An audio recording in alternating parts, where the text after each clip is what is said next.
Hi everyone. We're going to begin talking now about one of the more confusing topics in computer science, and that is list aliasing.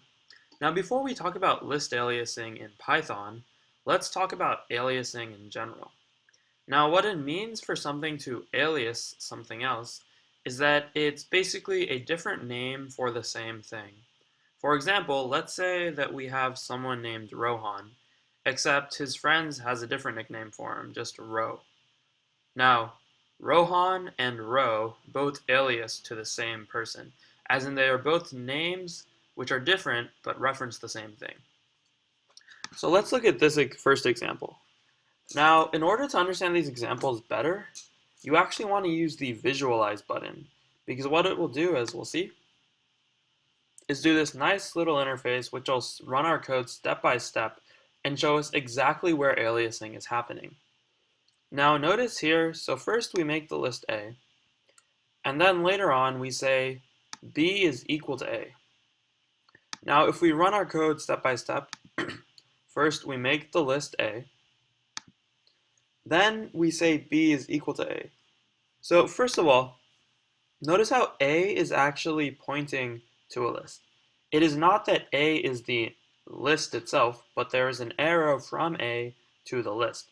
This is because the way that a list is stored in our computer, when we assign it to a variable, the variable is just a reference to that list. So A is simply a variable pointing to this list. When we say that B is equal to A, what we're saying is that B, another variable, is now pointing to whatever A was pointing to. So when I make this line of code run, there is another variable called B, and B is pointing to what A was pointing to.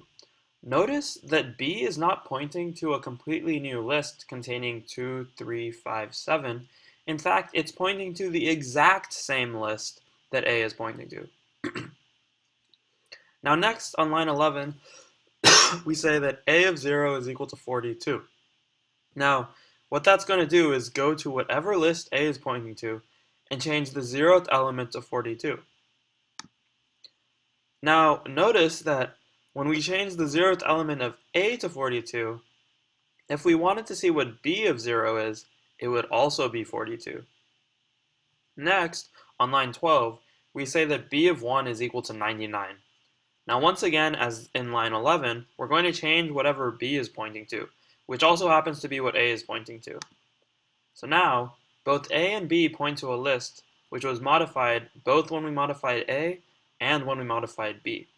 And so, if we print out A and B, we can see that they both print out the list containing 42, 99, 5, and 7. If there were no aliases here, we would expect that A would be the only list with 42 and B would be the only list with 99. However, because of aliasing, we saw that both of these lists got modified when we modified either of them. Next, we can look that function parameters are also aliases. So what this means is that when I take the list A and I pass it into the function f, the variable, which is the local variable A, is an alias to the global variable A.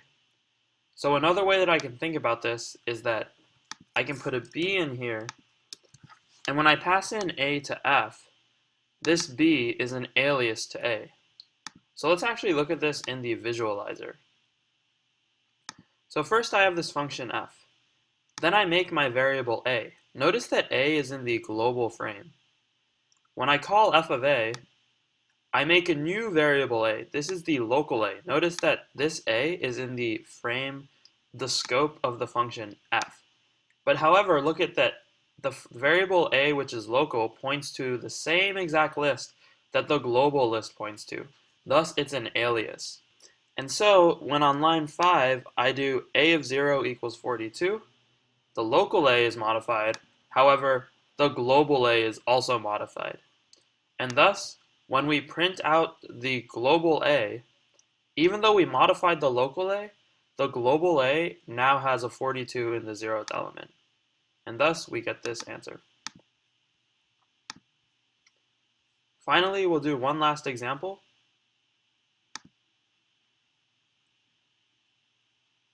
Whoops, not this one. So here.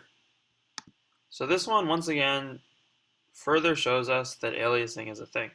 So let's say that we have the list A, which is 2357, the list B, which is an alias to A, and then here we create a completely new list.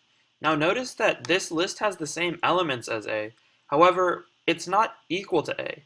It's actually a different list. And thus, when we see what picture shows up here, it's actually C points to a completely new list.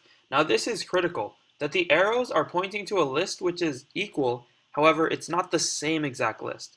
It's simply a different list with the same elements. Now, if we start actually stepping through this, we'll see we want to check if A is equal to B. Now, A and B contain the same elements, so that is going to be true. A and C also contain the same elements, so that is going to be true. Now, this brings up a good point that when we do double equals, all we're checking for is that the elements inside the lists are the same. Next, we check if A is B, and if A is C. Now notice it says A is B is true, however A is C is false. What the is operator checks for is, are these variables pointing to the same thing? Now A and B are pointing to the same list, however C is pointing to a different list. That is why A is C returns false. Now the next thing we do is we say A of 0 is equal to 42. So notice how we only change the list that A points to, which also changes the list that B points to, but C remains unchanged.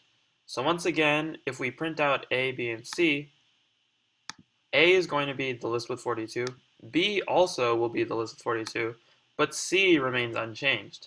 So now if we run through the four if statements again, we'll say that A equals B is true. A does not equal C because notice how A contains the 42, but C contains a 2. A is B is true, and A is C is false, as before. So in this example, we see that when we have lists of equal values, however, one is aliased and one is not, that they are equal to each other, but they are not this same list. So this was a quick introduction to list aliasing, and we'll cover it in more detail with later examples and also when we get to more advanced topics like 2D lists.